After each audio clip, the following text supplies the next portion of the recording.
You are lapping people that are sitting on the couch. I always say that. You are lapping people sitting on the couch. Don't forget to take advantage of the alternate day fasting group on Facebook. So many people are doing such amazing things in that group. So today's topic, binge eating on feast days. And this is a big deal because if you are not emotionally regulated, which means you're not finding a way to cope with your inner feelings in a healthy way, binge eating may occur. Let's talk about what binge eating is and my experience with binge eating. Binge eating, for me, it almost became a disorder. It wasn't a disorder all the way because for one, to have a disorder, you have to be formally diagnosed. To have a binge eating disorder, you must be diagnosed. But if you're not diagnosed and you know that you have the tendency to binge eat, you can say, I have binge eating tendencies. And if you already have binge eating tendencies, I found that alternate day fasting was a great regulator for me personally in curbing binge eating. What it did for me was it shrunk my stomach, regulated my insulin, and it changed my mindset. And we'll go more into everything that alternate day fasting helps as far as binge eating. But for me, and I always talk about it, alternate day fasting can really help those binge eaters. It helps with emotional eating and it helps with binge eating. So if you find yourself binge eating, because a lot of people think that fasting leads to binge eating, it doesn't. You already have binge eating tendencies. Fasting does not incur binge eating because you would have binged regardless. It's just now that you're associating with the deprivation on fast day, now with a reason to binge. And binge eating, no matter if you're fasting or not, is not a healthy mindset. Binging is a mindset because you're not physically hungry. It has nothing to do with hunger. It has everything to do with your mind and what it thinks it's missing and is trying to make up for in the form of food and eating and comfort. Okay? So after suppressing your hunger and your desire to eat, it is easy to succumb to binge eating when the clock finally permits you to start eating during your alternate day fast day. Most people feel very excited to eat, and some feel as if it's a free-for-all since they've been depriving themselves. Okay, so I got that definition from a website, right? Depriving yourself. We want to switch the wording. When we think of deprivation, we think of lack. Today is my fast day. I cannot eat. If you have the I cannot eat mindset on fast day, you will feel deprived. If you go into fast day with the mindset of I choose not to, because of course you can eat. You have a fridge, you have fast food, you have money, you have all the access to food. When you go into fast day, the mindset you almost have to have is not even almost, you need to have the mindset of, I choose not to eat today.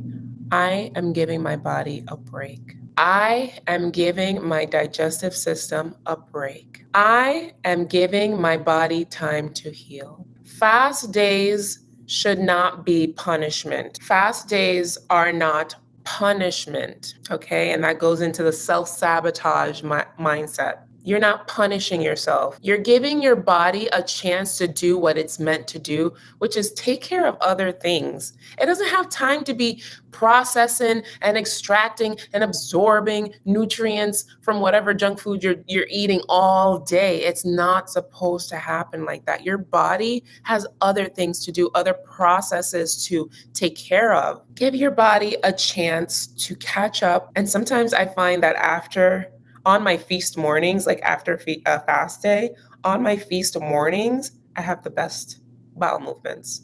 TMI, I know. So you know why? Because my body had a chance to just rest, relax, and do what it needed to do. Best bowel movements. I feel light and ready for the day. All right, so what is binge eating? Binge eating is not the same. Binge eating is different than eating too much during a vacation or on the holidays or on, a special occasion day. That's not binge eating. Feeling stuffed isn't binge eating. Feeling really full isn't binge eating. That's not the same. Binge eating is a problem. People with binge eating regularly, okay, often eat much more food than most people. And they often eat quickly. They eat when they're stressed or upset instead of when they're hungry. They eat according to emotion instead of physical cues. And they feel, here's the important part of what binge eating is, they feel like they can't stop eating even when they're uncomfortably full. So you're eating past fullness. You're eating past stuffed. You're eating until you pop. You're eating until you literally cannot eat anymore. Binge eating is a feeling of being not in control of yourself. You almost feel possessed in a binge eating episode. And mind you, I can't say disorder because I am not a medically trained professional. I have no licenses. I have no degrees or certificates to diagnose anyone. It is binge eating tendencies, I'll call it. If you feel like you have binge eating disorder, it's important to go to your doctor or a psychiatrist or psychologist to get diagnosed with a disorder. And then they could help you from there. You could actually get help. You don't have to suffer with any disorders nowadays. You can control your life. But having these binge episodes, you feel out of control. You are not in control of your hunger, your appetite. Everything is just a whirlwind, and it happens really fast, very quickly, and very randomly. It could happen in a day, it could happen through a week. It just comes on. And it's actually kind of scary because you cannot stop. You're trying to fill a void that the food just cannot hit. It will not hit this void that you're trying to overcome and quell. The food will never be enough in a binge episode because it cannot fill whatever hole you're trying to use the food to fill. Binges also at least once a week for months at a time, several months. So if these episodes occur at least once a week over a period of several months, it is important to start looking into help. Binge eating is often a mixed up way of dealing with or avoiding difficult emotions. And on that note, the biggest thing that I've always preached is how weight loss is not diet and exercise. I don't care what anybody says.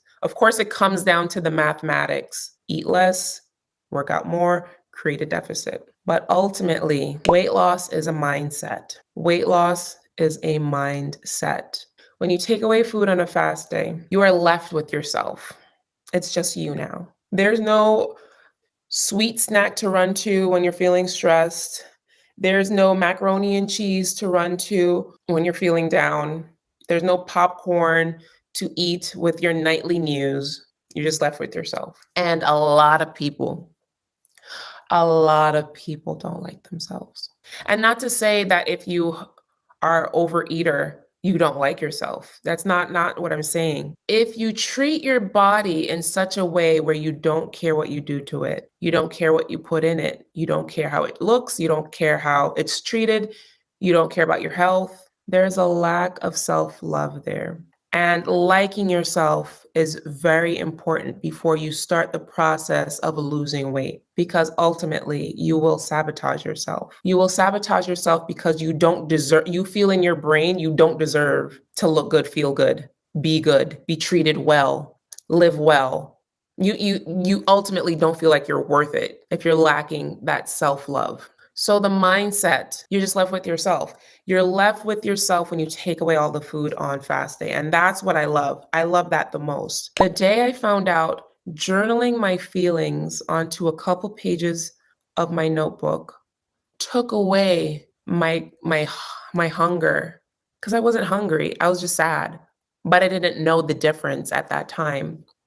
That's frightening that you don't know the difference. I don't know if I'm hungry or I'm sad.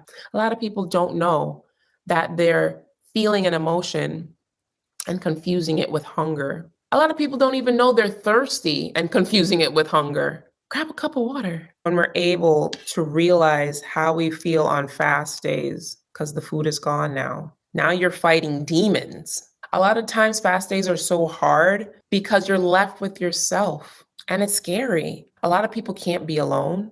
A lot of people are in monkey bar relationships. A lot of people can't travel alone, don't want to know themselves, don't want to look in the mirror. And it's up to you to increase self-awareness. What are you running from? What are you trying to hide? What don't you want to attack as far as traumas and realizations about yourself? Why are you running from it instead of running to it and trying to kill it at the roots? There's nothing wrong with that. But you have to be aware enough to realize.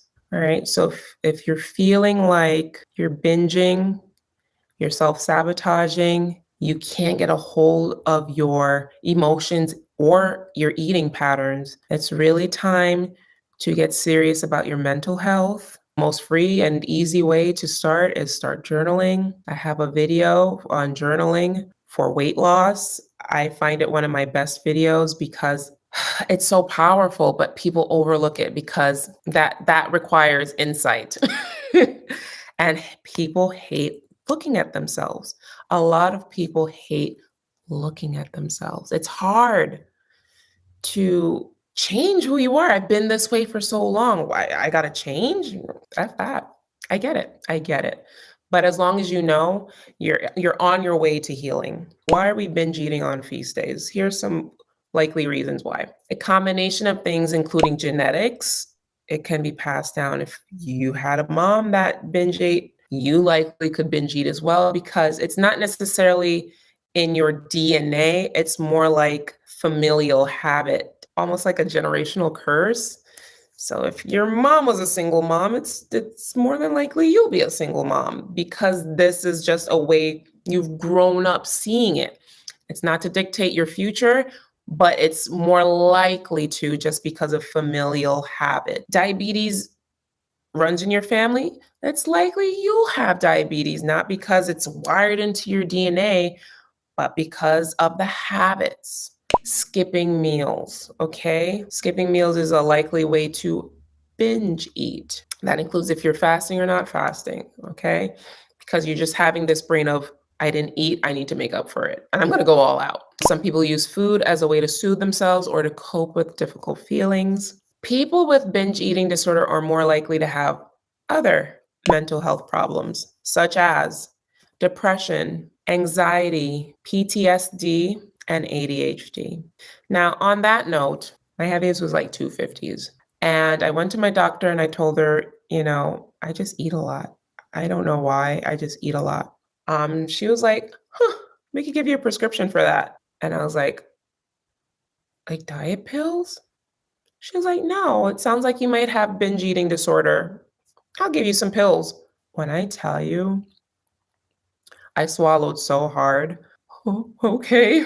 She prescribed me Vyvanse, and Vyvanse is a prescription for binge eating disorder. I wasn't formally diagnosed by any psychiatrist, but my doctor, my physician, had prescribed me Vyvanse. Here's the thing about Vyvanse. Vyvanse could either be used for binge eating disorder or those with ADHD.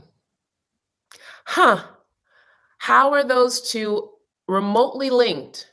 Because it's a mental issue. Okay. I've always felt, not always, but within the last 3 years, I felt like I had undiagnosed ADHD.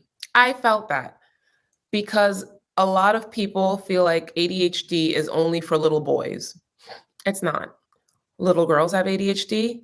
And you know what little boys and little girls grow up to be that have ADHD? They grow up to be adults with ADHD. A lot of times women, girls don't get diagnosed. They call them precocious or curious, talkative, bright but unfocused, has the world at the palm of their hands, but can't seem to quite put the effort in. Those are That's what I've heard all my life. Colleen is so bright, but she won't stop talking. Colleen has the potential to just be an amazing student, but she won't focus. And then I turned into an adult that has a hard time running a household, that has the worst time paying her bills, that drives and has to like really focus because it's so easy to just drive from point A to B and not remember the drive. I lose my keys all the time. I'm just a little scatterbrained. It's hard for me to run a business because of all the fine details. I'm a large picture person. It's hard for me to plan. If any of this sounds familiar to you in your life, growing up or now, ADHD is real. And the thing about ADHD is it's linked to binge eating. So when she prescribed me the pill Vyvanse, I was actually more excited to see how it worked for my undiagnosed ADHD than even the binge eating, because I didn't feel like I had binge eating, but because of the ADHD, I would unfocusedly, incessantly eat. And it helped so much with my focus, but it also reduced my appetite, because what Vyvanse does is it provides a stimulant. Those with ADHD are lacking in a stimulant. So for an unofficial test, if you drink coffee and get jittery, you're normal. If you drink coffee and you feel like you could focus, you might have ADHD. And that was me. I used to drink coffee and I was like, yes, now I can calm the hell down. Because those with ADHD are lacking a stimulant. That's why they always need to be going. Binge eating can be linked to mental health disorders. So if you have previously suffered from depression, anxiety, PTSD, ADHD, schizophrenia, bipolar, those are real disorders, and it can and may lead you to binge eating. So if you're beating yourself up over binge eating, are you really checking in with your mental health? Don't beat yourself up if you know you're not all the way there. Binge eating is not only going to lead to weight gain, it's also unhealthy for your body's digestive system. So you're doing way more harm than you think you're doing by just having a full stomach. You're taxing your digestive system, and it can lead to heart problems because all of a sudden your body has to do a lot in a little bit of time. Binge eating involves overeating very quickly, eating in excess, and you should not ignore it. When you have control over what you eat and how you eat after having none for so long, it is the most liberating feeling. You almost feel like you mastered something. And that's why I said, if you are struggling with fasting, keep trying.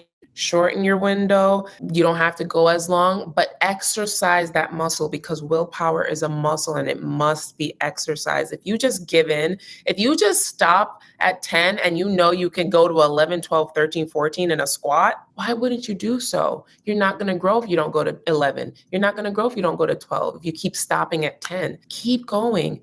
Keep trying, make it a minute longer, another 2 minutes, another 5 minutes. It's a beautiful thing to stretch yourself a little bit, because a comfort zone, you never grow in a comfort zone. It never happens. Let's talk about fixing it. How are we going to fix binge eating on a feast day? First, I want to tell you to not beat yourself up. There's enough going on in the world. There's enough naysayers. There's enough going against you. You don't have to be an enemy in that as well. You don't have to be your own enemy. Give yourself the beautiful, gracious gift of grace. Grace is that flexibility to tell yourself sorry and to try again. Having a moment to say, okay, I did that. It wasn't great. I'm a little disappointed. It's okay to feel disappointed. It's okay to even be mad. Darn, why did I eat all that?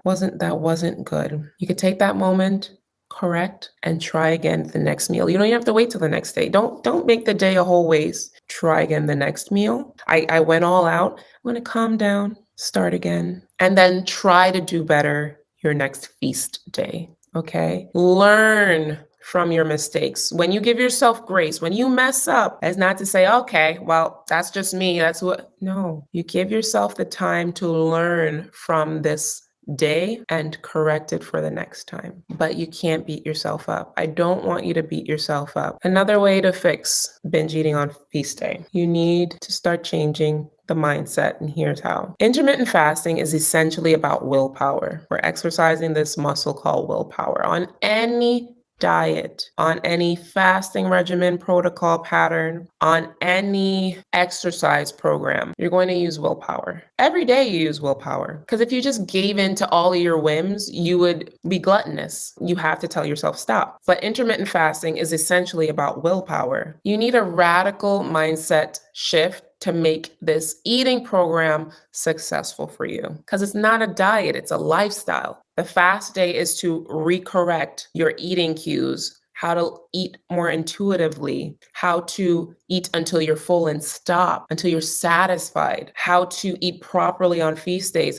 All of this, it's not just a destination. There's a journey. You can't just start and reach the end and not learn anything. All this in between it, you better be learning something. And every day, whether it's a feast day or a fast day, is a time to learn something new about yourself. So you better take the time and understand who you are on these days, because each one is crucial. Every one of those days, feast and fast, is a step towards a better you, a step towards that goal number, that dress size, that pant size, that reunion date, that vacation. Every day is a step towards better. Don't waste them. I don't want you to think of your eating window as a license to eat whatever the hell you want. Your window is a time to refuel. I like to use the word refuel. You are putting premium gas back into your luxury vehicle, because you are a luxury vehicle, okay? You're putting premium, high octane, number 93 gas into that Benz, Rolls Royce, Bentley of a body of yours. Refuel properly. And I want you to work on your lack mindset. There's a big part of fasting I learned, and it is to release the lack mindset. And I've actually learned that for a number of things, not just eating, but I learned it from my ADF, and is to release the lack mindset. When I was doing true alternate day fasting, the biggest thing I used to say to myself is, I could eat it tomorrow. I can eat it tomorrow. I could eat it tomorrow. And this is on my fast day, right? And then feast day would roll around and I'd be like, I didn't want it that bad. When you have a lack mindset on your fast day, when feast day rolls around, you feel like you have to make up like you ain't never ate in 3, 4, 5 days. That's not how it goes. Enter your feast day as if it's a regular old day. A day where you're supposed to have a good amount of calories for your, I'll say, your maintenance calories. I like to at least eat at maintenance calories on my feast days. Never any lower, okay? I don't want to hear about nobody having 1,800 calories, 2,000 calories on their feast days. As a 5'10" woman, I had at least 2,500 calories on my feast day. No more than 3,000 calories. You would have to calculate your maintenance calories and make sure you have at least your maintenance calories on feast days, because you want to refuel. But once again, I want you to pretend like it is a regular day. You're not coming from a fast. You're not preparing for a fast. It is just a day that's just regular. If you have the mentality that I'm coming from a fast, I got to make up for, I have the opportunity to do, you're going to eat like a mad person. If you go into the feast day with the mentality that it is just a regular day, I can have what I want. Tell yourself you can have what you want. The more you tell yourself you can have what you want on feast day, the less likely you'll have a lack mindset. The less likely you are to feel deprived. Because if you think that I gotta eat like nobody's business because tomorrow I can't, that word can't, that means you're going to overeat. You're going to overcompensate. You're going to ruin your results, because you in your brain, you're using that deprivation mindset, that lack mindset. You are welcome to anything in the fridge. You're welcome to whatever meats and fats and complex carbs you want. Enjoy. You are free to do so, okay? The moment you see the day is winding down and you're like, oh no, I gotta hurry up and eat, you're ruining it because now you're in the lack mindset. Think about that. Start removing the lack mindset and you will feel free. You will feel a freedom on feast days, but it's important to make sure you get your calories in early throughout the day. Do not save them for the end of the day because pigging out at the end of the day is basically binging. Have a numerous amount of your calories at the beginning of the day. Wind it down and know that you are able to eat on your next feast day. Don't think about the fast day. That fast day is a rest day. I am going to eat. I can eat. I will eat abundantly on my next feast day. And it's a freedom. Even if you just say it to yourself, I can and will eat abundantly on my feast days. Okay. Another way to help fix binge eating on your feast days is to plan your meals. Plan your meals. This is crucial because you're only eating but so many times a week. That means you should be having high quality meals, well thought out meals, and you have time to plan these meals because you don't have to do it every single day. Now it's like, okay, I'll take this time to fast and plan what I'm going to have for breakfast, lunch, dinner. The more you plan, the more you'll set yourself up for success. You don't have to meal prep, but at least say, this is what I want to eat on Wednesday, Friday, Sunday. At least have an idea of what you want to eat and then move accordingly. If you know you're going to go to the supermarket, get the ingredients for that day. If you're just winging it, you're going to eat poorly. You're probably not going to get nutrients in, and you're going to feel deprived because you haven't really calculated what your macronutrients are going to look like for the day, what your calories are going to look like for the day. Go ahead and plan on MyFitnessPal. You can put in what you think for the day you're going to eat and see if, hey, am I hitting my protein goals? Am I hitting my fats? Am I hitting my calorie needs? Another note, start with small portions and then take seconds. Don't pile your plate the first round. I was super guilty of doing this. Piled my plate, sky high. Totally hot. Like there's the plate and here's the rice. What is the matter with me? Hashtag rice is life. 2 pieces of chicken and the whole heap of gravy and the whole half a bowl of, and guess what? I scarfed it down so dang fast that I went for seconds anyway. What I could have done is literally split that portion in half, had the first round, and by the time the second round rolled around, I was totally satisfied. But now I've tripled because I put this piled high plate first and then went back for seconds. No bueno. So just do a normal, even small portion first. And if you feel like you want more, go back for more.